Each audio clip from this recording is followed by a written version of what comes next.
Chris, I'm going to have you, if you don't mind, monitor the chat. I see chats popping up, but just let me know if there's anything we need to take a pause and answer a question or talk about. So as part of that process, we also had AT kits within most of our larger buildings so that teams could try out the AT kits.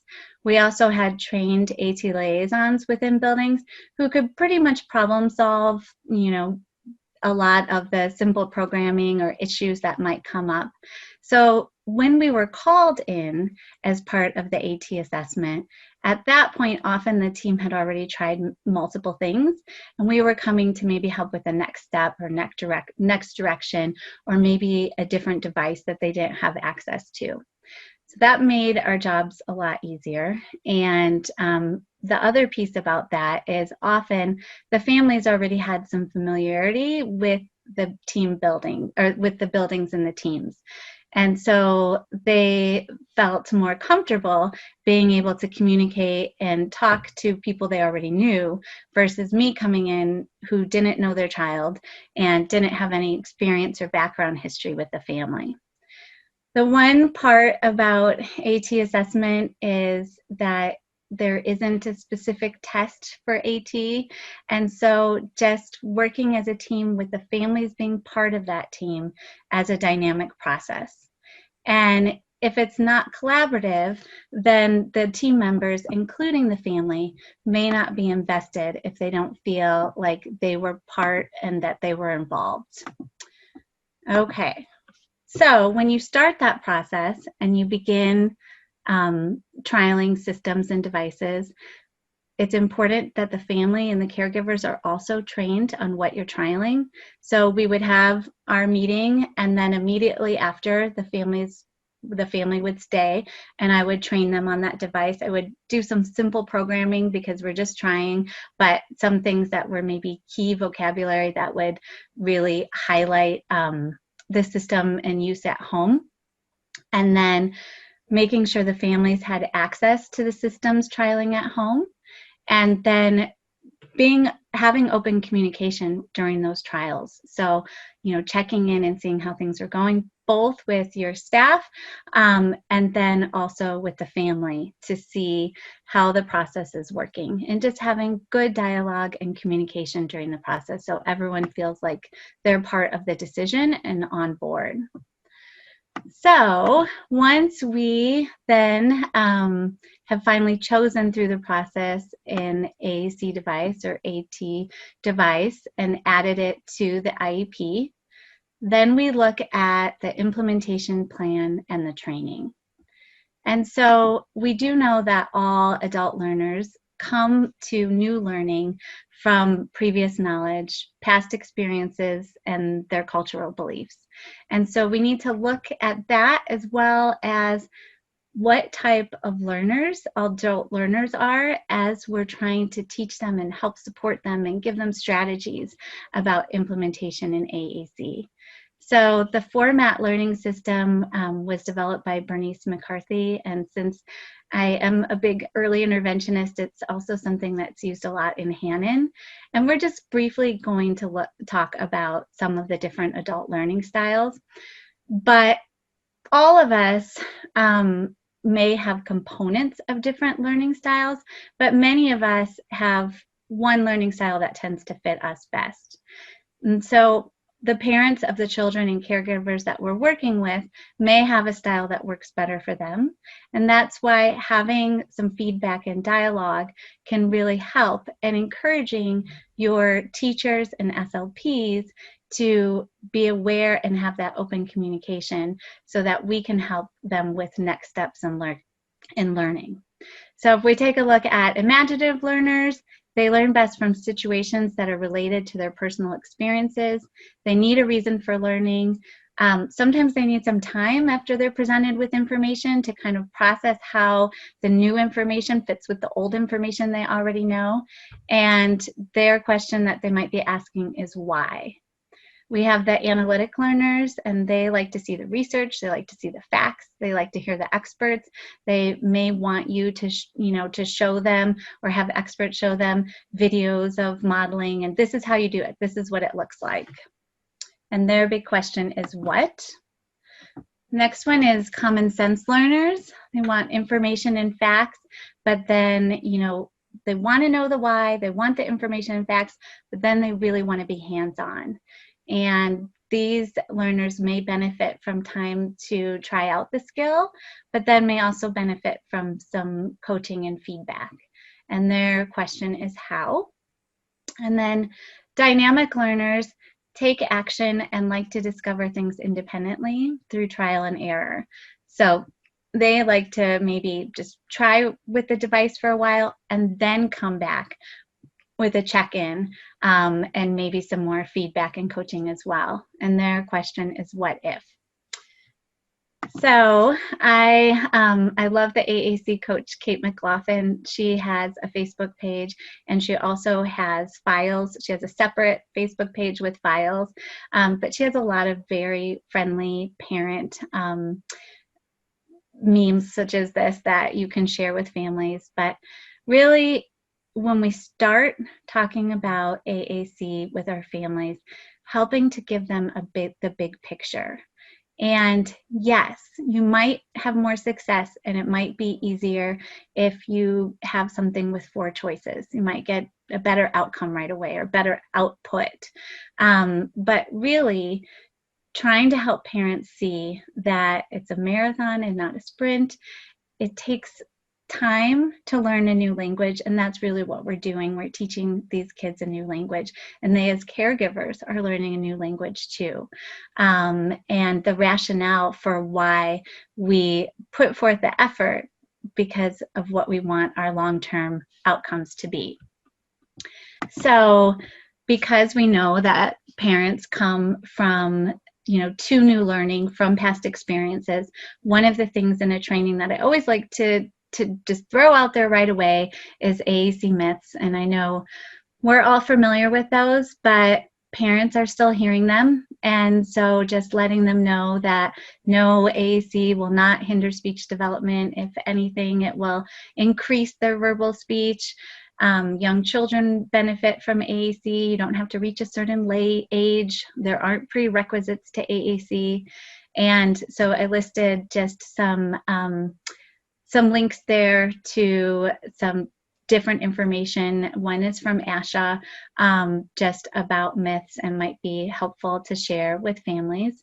And also just letting them know that AAC implementation takes time. This, I know probably most of you have seen. It's very popular, and you see it at many conferences. But for a lot of parents that I've worked with, this has been their aha moment. They may have other children, and they understand that we talk to kids for a very long time before we expect them to say something back. So 10 months, 11 months, 12 months, 13 months, we're still talking to them, and we don't stop talking to them, and we don't stop giving up on them. And so for parents to recognize that they have to talk to their children using their system in this new language, and that if only the speech therapist does it for 20 or 30 minutes a week, twice a week, then it would take 84 years to reach the same level of language input that an 18-month does when we speak to them typically. So a lot of times for parents, they tell me that that's kind of a big piece for them, and it helps them recognize why it's important for them to be involved, and why it's important for them to learn to model the system too. So we get to modeling, or partner augmented input, or aided language stimulation. There's lots and lots of terminology for the same thing in our fields. And basically teaching parents to talk to their children using their device. We know that it's one of the biggest predictors of AAC success. So it's really important that parents understand it and that we teach it to them. Looking at parents' background knowledge, if child has had ABA or worked with someone who is teaching them a manned model, we want to explain to them that a manned model is very different than the modeling we're talking about. Sometimes a parent might pick up and say, model, oh yeah, I know what that is. That's where I say what I want them to say, and then the expectation is they say it back to me. And so I always try to just differentiate that between that with parents to let them know what we're talking about is we're talking to them using their system with the opportunity to say something back, not the expectation that they have to say something back. And what they say back, we're giving them some ideas. They can say back anything they want. We want this to be their own voice, not something that we're telling them what to do. And so because there is such different language with this really important strategy, parents, I'm part of a lot of different parent groups, as well as I help moderate the Partner Augmented Input at Home Facebook page with Jill Center and Matt Bod. And they tell us that this gets confusing for them. So, one year the teacher might talk about partner augmented input, and then the next year they're talking about aided language stimulation. And the parents think that those are different things and have to learn something new. So I do think it's beneficial, if possible, if within a district you can pick, this is what we're going to call it, and this is what we're going to tell parents it is. This is the terminology and language as a team that we're going to use, so that it doesn't get more confusing than it needs to be. The other thing that worked really well in our co-op is we would start a shared folder with the parents. And so we would put, whether we did this all as one big training or whether we staggered them, we would put the information on modeling and myths and the information that we taught them into a folder, a shared folder. So we knew what they gave them and we knew how we could build without, talking about the same thing or changing the language. So there's a whole bunch of resources below for information that you could possibly share with parents or create your own regarding modeling. The next thing that I think is important to teach parents is the AAC Prompt Hierarchy. And again, there are lots of different prompt hierarchies out there. If you can try to choose something consistent or make your own for your district, just so that you're all using the same language, I think that can be very helpful. The AAC prompt hierarchy as a parent, I think, can make it a lot easier to understand IEP updates, because if I get an update for my son saying, using maximum prompting, he's initiating at this level, or with minimal prompting, sometimes that can mean different things to the provider, and it might mean something different to me as a parent. But if the speech pathologist says, given indirect verbal prompting 30% of the time he initiates, then we're on the same page. I know what that means. I know what that level of prompting looks like, and I know how I can help support him at home, and I can also relate to the teacher back. Oh, well, that's really interesting, because I find that he is using a direct visual cue. Now, all parents are not going to do this, that is for sure. But if over time within the district you are going to keep using the same language, there's a better chance that you can be on the same page with what is benefiting that child. And so again, there's a bunch of resources here on at least the AAC Prompt Hierarchy. And because as AT professionals, you are super busy, trying to find ways to maximize your training time.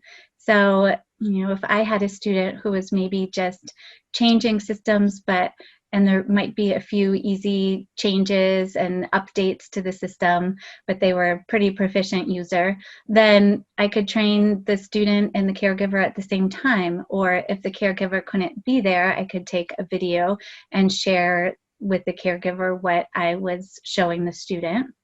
We can train staff and caregivers at the same time, especially since right now a lot of our learning is online. So it might make it easier to try to have that training occur at the same time. And then training caregivers together. And that actually is my favorite way to train caregivers, but we'll talk about that in a little later. Some strategies, again, I talked about having that shared folder. In that folder, I like to put in the handouts of, those few strategies that we talked about, as well as a video of the child's system, and just kind of giving a brief overview of the organization of the language. Again, this could be, something that you already have made and you share with anyone who gets this new system. But I do like to also highlight the areas that can be customized within the system. So here's, where you can put people, their aunts and uncles, and here's where, we can add their favorite places to go. Sometimes after the set meeting or after the IEP meeting, we'll sit down together and do this together in person, but it is nice to have also a video of the system if possible. And then I also like to talk about, so those are the areas that can be customized, and these are the areas that we really shouldn't change anything unless we have a conversation about it, because that's going to help. It's meant to be there for that reason, and it's going to grow with their system. And a video of the child using the system. So I know that this might be really hard right now if you're doing remote learning, although there are other positive benefits to doing remote learning. But if you are able to get videos of the child using the device and you have the consent for that, sharing it with the families is really helpful. And especially for those learners who need to make that connection, them seeing their child use the system can really help spark ways that they can use the system with them at home too. So having some of those mini tutorials ready to go, interpreted if possible, and if needed, and you can stagger these. So we used to kind of distribute them to our school staff, and then we would let them know, like, can you send the next one out in 2 weeks, and kind of stagger some of those tutorials. And again, the shared folder can also help just with other providers that are outside the school district for the parents to share with them too. And it's easier for me. I'm not the most organized person. And so instead of trying to look with my son's, let's say his PT is like, oh, and what was happening with this? And I have to go back to, my email and try to pull out pieces. If it's all in the same place, it makes it much easier to share information. So again, this is from the AAC coach, letting parents know that it's okay to not have all the answers. It's okay to start small. The most important thing is maintaining and developing that relationship with your child. It shouldn't be work. It should be using their system and things they're already doing in the day. When I talk to my kids, it's not always with exclamation marks and speech bubbles and something exciting. I talk about boring and mundane things, and that it's just talking to them like we do in our regular language, to value our child's autonomy. So as much as we want to be, as parents, to be able to have our kids say what we want them to say, most of the time they don't, especially now that I have 16-year-olds. And so to value their autonomy, value what they're saying. This has to be looked at as their voice.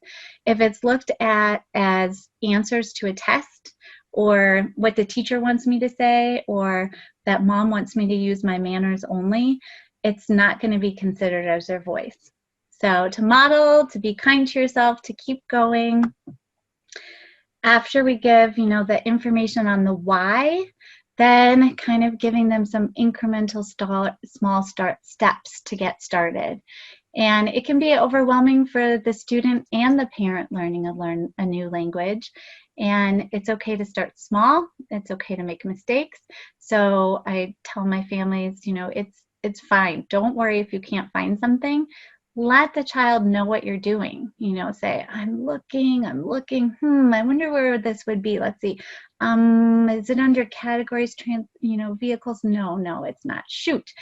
Because that is what the child is doing, is they're trying to figure out the system too.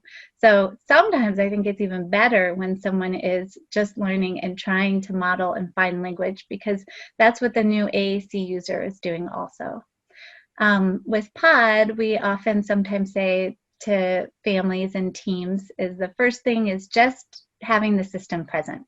So for the first week, just problem solve, having the AAC device near the child for that week, don't touch it.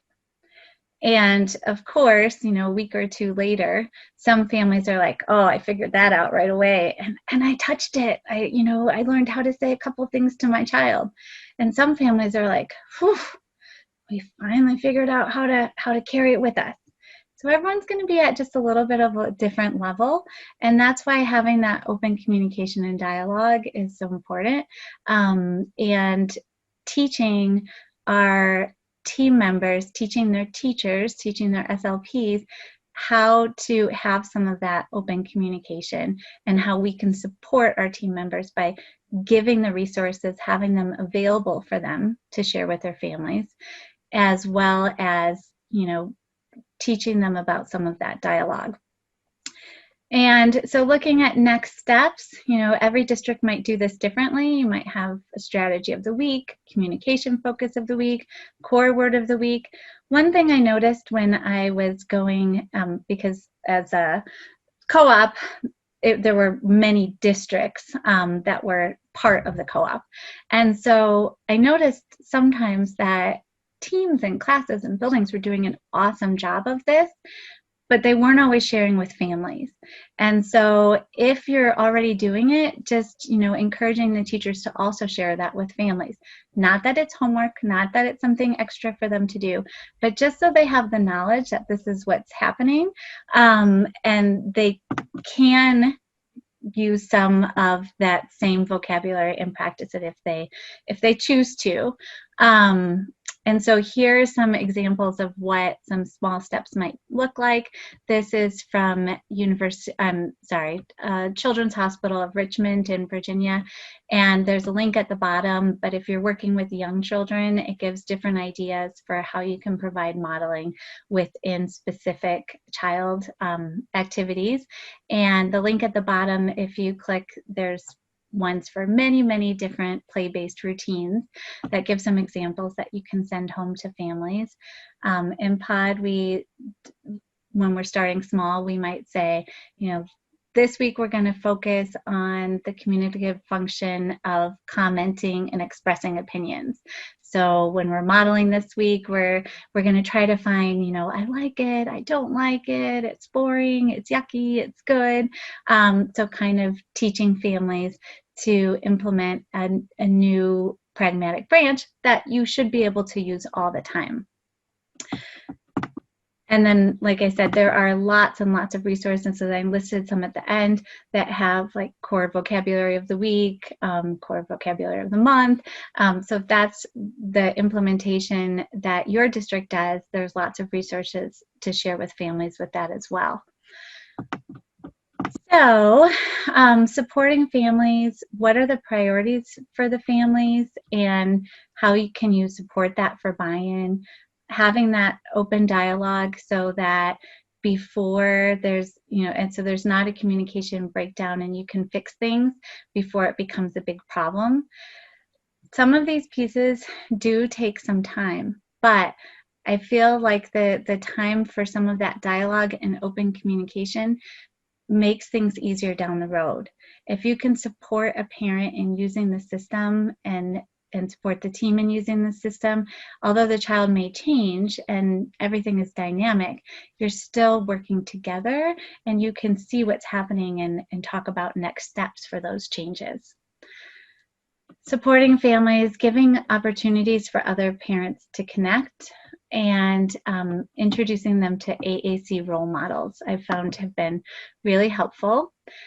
As a parent of a child with complex communication needs, communication from my child's team is means so much to me, because he has never been able to come home from school and communicate in the same way that his brother and sister have. And so this is what his collaboration meeting notes looked like. He was in Gen Ed from kindergarten through 6th grade. And so this Gen Ed teacher, special ed teacher, and the team would meet for him and anyone else twice a month, and they would pre-plan for what was happening next. And they would send those home to the families so that the families would know too about, what is the topic going to be in science? What is the topic going to be? What books are they going to read? What is the core vocabulary going to look like? And not for extra homework for the families, but so that as part of, it was helpful for me, because I would say, we're going to be talking about Halloween and pumpkins. And so when we're doing our natural family things like carving a pumpkin and whatever, I'm reiterating that language that's going to be part of what they're learning next. And I also realized early on that unlike my other children who are coming home with worksheets and work all the time, with my son, that didn't happen. I was getting these great support notes, but I didn't see work coming home unless it was an art project that maybe he didn't really look like he did a lot of it. And so we talked about that, and he was in always a class with his brother or sister, so I knew that it was happening. But one thing that we started doing, and I started doing then with children who are on my caseload, is with those worksheets, he was using his device. We didn't have time at that time, he was using a Dynavox to set it up with, Access IT and print out and things like that. But instead, the person working with him would describe what he wrote. So I would always know if it was underlined, that was what he said spontaneously. And then in parentheses, the person working with him would put what they modeled after. So, and sometimes when they modeled something, it would change. And so I would be able to see that too, instead of, him saying something on the device, but never seeing come home what the actual work was.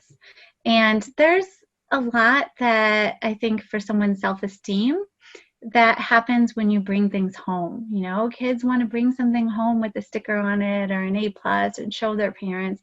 And so when you don't have anything that's yours to bring home, that can be really hard for the family, as well as I think for the child's confidence.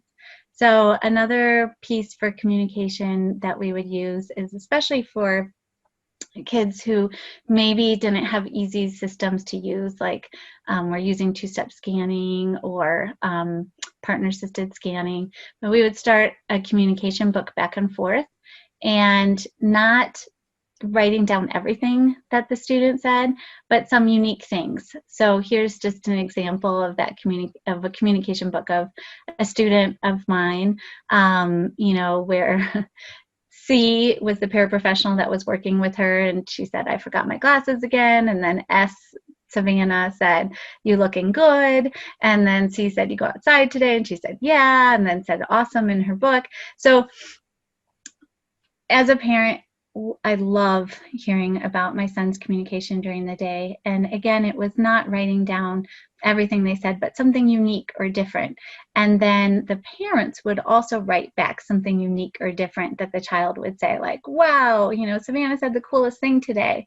One, it's great for language samples, but two, it also just helps kind of get an idea of what things are looking like across home and school.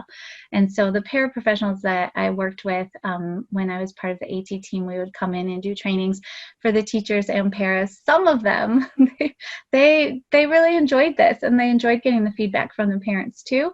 And so some of them did seemingly write down, everything the child said, because it meant a lot to them to share with the parents, and also for the parents to get it back.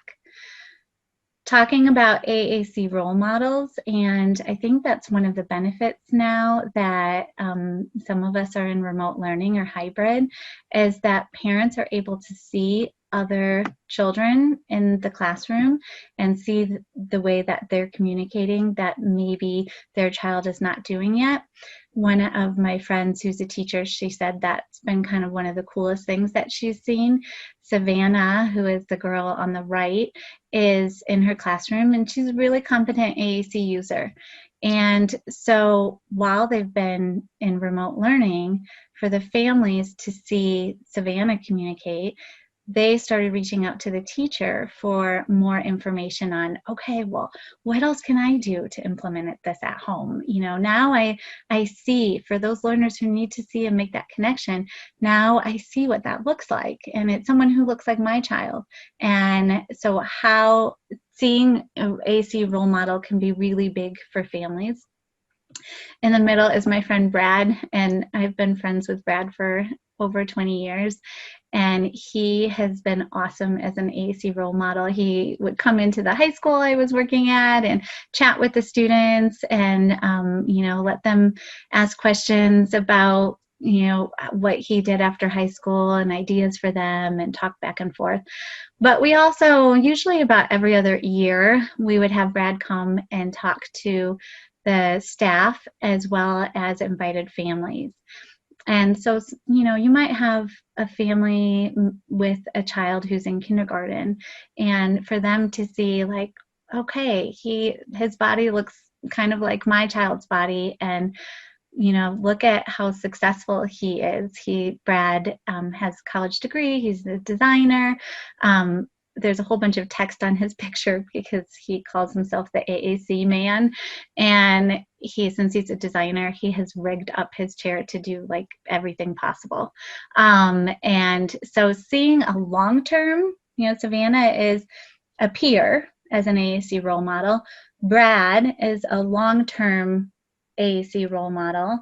And then sometimes little Cliffy, who's on the left, seeing someone who's just a step above can also be helpful. So Cliffy is 4, and he is blind, or has cortical vision impairment.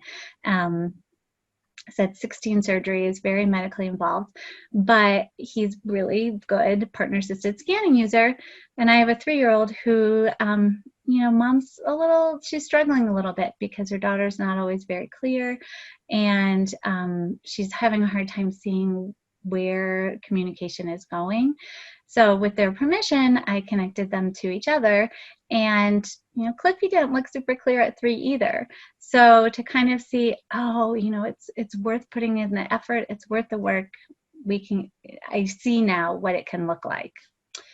So I mentioned before that I especially enjoy training families together, because giving families opportunities to connect can sometimes help them form their own support groups.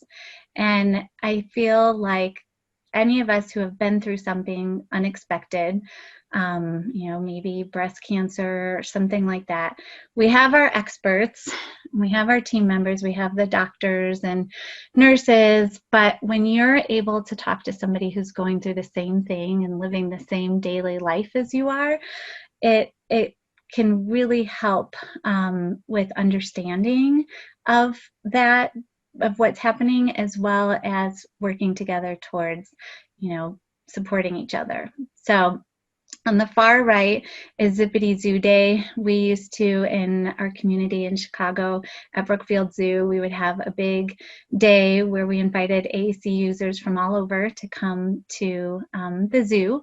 And then from that group, the group to the left, the Chicago 7, formed, and that group has been ongoing for many years, and they now split into 2 groups. And at Northwestern Hospital, the physiatrist there saw the benefit, and she started an I Have Something to Say group with her speech pathologist, because it's not easy when AAC is not natural. So we can't turn on the TV and have our kids see AAC, and we can't go to the mall and know our kids are listening to AAC. And so this is something that is not natural, that parents, it's extremely beneficial for them to learn to do. And if we give them opportunities to network, they can help form those groups to support each other. I usually at preschool and the early elementary ages, I would do about 3 trainings for parents, and it was really cool to see the connections that parents made just from seeing each other more than once. And those families on their own started their own support group as well. And so having someone else who you can talk to who's going through the same thing is really helpful. So remote learning, and I know some might be doing all remote, some may be doing hybrid, but it definitely provides new opportunities for collaboration. We're able to finally see at the same time what's happening. Parents can see other students using AAC, and parents can get an opportunity to see the modeling in the classroom, and hopefully not just for specific academic tasks, but also in natural opportunities. And so for our AAC users and for our parents, we want, when we're modeling, we want them to think like, oh, aha, that's something that I could say, and spark the motivation for our children who are using AAC. There are many different ways to model AAC remotely. So you can use editing or emulation software, and I have a list here. All of these companies, either you can download their editing software for free, or if you have your speech pathology license, you can get it for free so that you can model in remote learning. I liked, as an AT provider, to help support my teachers by asking them if I could teach a lesson. So as a speech pathologist, I would teach the group speech lesson. And I think sometimes that was hard for teachers to see how then they could model, because the speech lesson is of course supposed to be speech, and so it made sense that there were all these opportunities for communication and lots of modeling. But I would ask the teachers to tell me what was their hardest subject that they found to model, and I would go in and teach it and just give examples of, not from a scripted plan, of how in natural opportunities I could use modeling for communication. And I think we can also do that with families too. So depending on what the curriculum looks like and how much time you get to connect with the family. But I think if there are those opportunities for team members to help families, like what is one area that you're really struggling with, and then to help model and show them that, or maybe pick a routine activity. What's one activity that you're doing that you're really struggling to model with? And what's so cool is with remote learning, you know, we're seeing parents a lot more frequently and in their natural environment, which we've never been able to do before. So if you're using Zoom, one of the other things that can be helpful is using the breakout rooms. So if the general education teacher is teaching the class, then you can have a breakout room when it's time to do work, maybe with the special education teacher or the speech pathologist, and they can model how the child can participate in the activity. There's opportunities for co-treating that there hasn't been before, where, you know, maybe speech is now working with OT, and the family and speech can model for the OT how OT might be able to implement the AAC system into their activity, which then hopefully translates to the family of, you know, maybe it's a functional daily skill of how the family can use that in that routine. Sharing information beforehand can be helpful for families. As much anxiety as professionals have with being online, I think parents definitely have that anxiety too. And especially when your child has complex communication needs, it can be hard. You know, sometimes my son says something and the class doesn't hear it because, you know, they didn't hear it with his device. Current situation is my 16-year-old, when the teacher asks a question, he puts in his message, has it in his message window. When it's his turn, he deletes it and turns his device over. So that is obviously something that we are problem solving, but it's stressful. It's stressful for parents, it's stressful for providers. And so, you know, if we have a little bit of an idea of what's coming next, I think it at least can help us, and it can help us prep our kids of what's coming next. And sharing information beforehand, sometimes when I get parents who are gung-ho, when we, you know, provide information, then they're like, oh my gosh, we need to put all these words in their device. And so this is usually a later skill that I try to teach parents, but teaching parents to redefine so that, you know, you do not need to put all those words in their device, and we can teach you how to redefine on the fly, so that your child can still participate in the remote learning, but we don't need to add that word. And also teaching parents, again, this is usually a little later strategy, but teaching parents how to do on-the-spot programming. So programming in the moment when needed, not for you know, vocabulary that you're not going to see again, but for vocabulary that might be really important to that child. Because on-the-spot programming, we know, is really meaningful to the child because it happens in the moment, and it's a lot easier for them to make the connection with it at that time. The other thing is you can remote access in. There are a few different ways that you can do this. One is Team Viewer, which is a HIPAA compliant way to remote access into their device. So you can remote access and help program or fix things if there's issues that are happening. Here's just some examples of the redefining. This is the Descriptive Teaching handout from the Living Center in Australia. And there's a link for Gail Van Tatenhove, who's the one who kind of created the descriptive teaching. Here's an example of what a more structured descriptive teaching might look like climate, weather in a place. But as a parent, there's probably going to be, well, there are going to be lots of times where a word isn't there.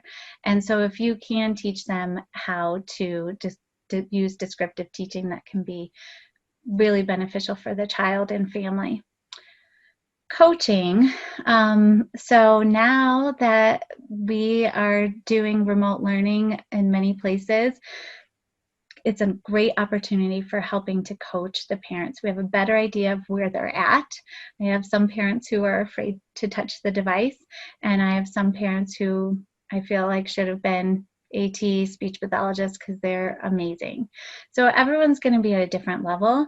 I think being flexible is really important, respecting caregivers' signals, and giving specific feedback that we can build over time. So instead of just saying, great job, you know, you can say, wow, I really like the way you waited there and gave an expectant pause. And then did you see that that tied into John then initiating, you know, so giving specific feedback so that they also, you know, can see how their efforts are helping and want to learn more. So there's a few links here to parent coaching. Jill Center, Matt Bod have done some research on the efficacy of that, and this is actually a class that you can take that's pretty cheap. I think it's $15 and you get CEUs for it, but on specific parent coaching. So what if the caregiver hasn't bought in or feels overwhelmed?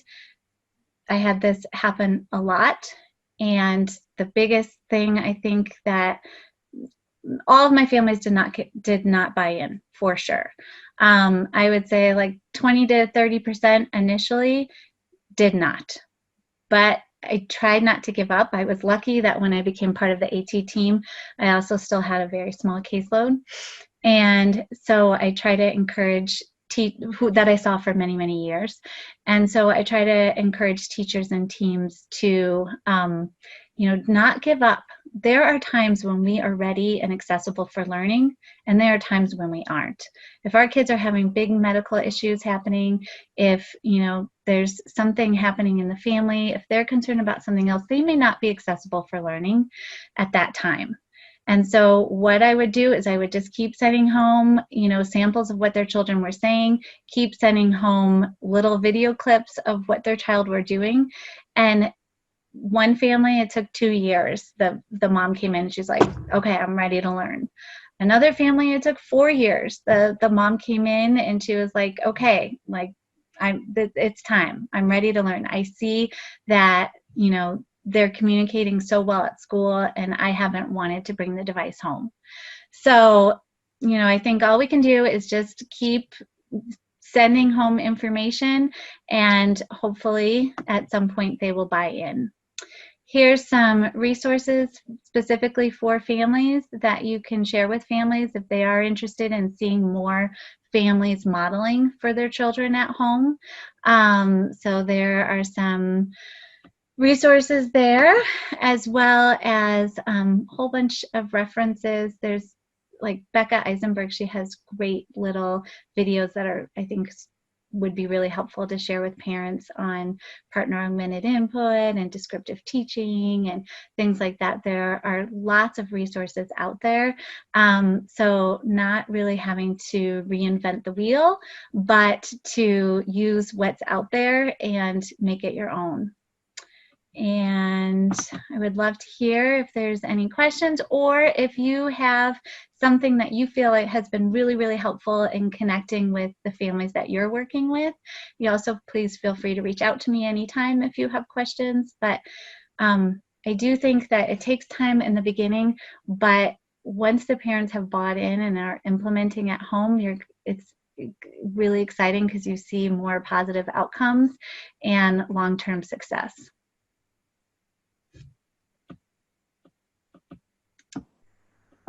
Do we have anybody who would like to maybe comment or ask a question?